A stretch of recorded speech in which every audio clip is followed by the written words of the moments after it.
Bonsoir à tous, merci de nous retrouver sur TV Sud pour votre journal local du Gard. Et on commence avec ce vol à main armée au domicile d'un directeur d'hypermarché à Nîmes. Dans la soirée de mardi, 2 individus cagoulés ont fait irruption chez lui. L'homme et son épouse ont été séquestrés et violentés pendant plusieurs heures.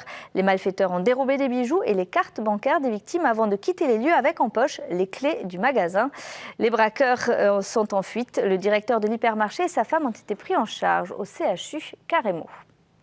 Et puis cette manifestation inhabituelle cet après-midi à Nîmes, les clubs de foot des quartiers ont défilé pour dénoncer la suspension des moins de 19 ans du chemin bas d'Avignon pour le reste de la saison. Une sanction prononcée le 17 janvier dernier par le district Gard-Lozère, alors qu'une première commission de discipline réunie en décembre n'avait pas retenu de grief particulier contre ces jeunes. Reportage Alain Belon.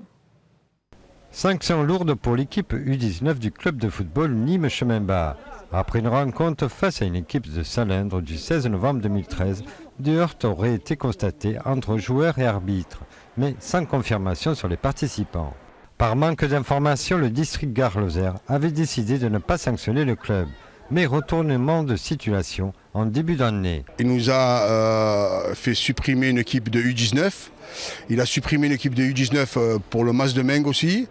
Et on a des sanctions qui sont disproportionnées à chaque commission de discipline. Les sanctions sont disproportionnées entre tous les villages. Quand on joue avec n'importe quel village, les villages ils prennent 2 matchs, 3 matchs. Nous, c'est multiplié par 10, quoi. Alors, on ne comprend pas sa politique. Nous sommes des acteurs sociaux aussi. Nous sommes tous des éducateurs. Nous sommes tous des pères de famille, quoi, responsables. Nous faisons un travail sur ces cités, sur ces quartiers. Une sanction qui touche l'équipe de football U19. Mais cela va au-delà. C'est vrai que c'est une catégorie difficile, 19 ans, mais on pense que c'est nécessaire de la garder et de l'entraîner, de lui faire un championnat. Donc la punition collective, c'est ce qui nous dérange. Eux, ils nous mettent le bâton derrière les roues pour nous supprimer. Ils visent la première équipe par rapport à U19. Ce qu'ils ont fait à la ZUP Nord, ils veulent le faire au chemin bas. Pour que notre équipe de la première, elle ne montera pas plus haut. Concernant la sanction qu'ont vécu le club, c'est pas juste. Donc je trouve que c'est la moindre des choses que les habitants du quartier soient solidaires à ce club. Une rencontre a eu lieu entre le président de club et le district Gard-Lozère. À la sortie, aucune décision n'a été prise. L'équipe U19 reste donc sur la touche. Et sollicité, le président du district Gard-Lozère, Francis Enjolras, n'a pas souhaité s'exprimer sur le sujet. Une recrue de taille pour l'USAM. Le club de handball de Nîmes annonce aujourd'hui l'arrivée de l'international islandais Asgeir Horn Hallgrímsson, 1,94 m pour 93 kg. L'arrière droit est actuellement en poste au PSG. Avec son équipe nationale, il vient de décrocher la 5e place à l'Euro au Danemark. Hallgrímsson s'est engagé pour 3 ans avec le club nîmois. Toujours à Nîmes, la liste Front de gauche sera menée par Sylvette Fayet en vue des élections municipales. Tête de la liste Vivons Nîmes ensemble, elle entend renforcer le lien social et construire une ville solidaire et écologique. Olivier Michel.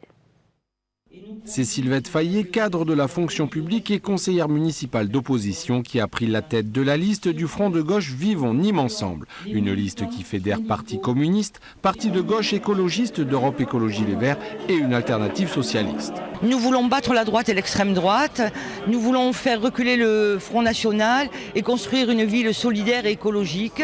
Et en même temps, nous nous opposons aux politiques d'austérité. Une opposition qui concerne également les grands projets de la ville. Pas de tour de l'Écusson pour le trambus qui, une fois propre, reliera bien l'Est à l'Ouest. Pas de gare de Nîmes en périphérie et encore moins de musée de la Romanité. Non, nous ne ferons pas le musée de la Romanité, ce n'est pas la priorité aujourd'hui.